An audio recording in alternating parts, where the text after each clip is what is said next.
They're poisoning the blood of our country. That's what they've done. Hey, so even if you believe this Trump statement to be true, there's a few things that you should know.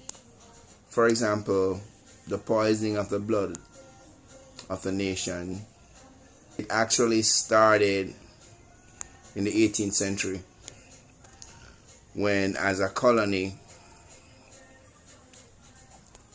the British would literally send prisoners, white prisoners, to North America. They would send them there, they would be transported there as part of their sentence, and they would pretty much work without pay. That's when the poisoning of the blood of the nation actually started. As a matter of fact, Georgia was actually a penal colony. So that's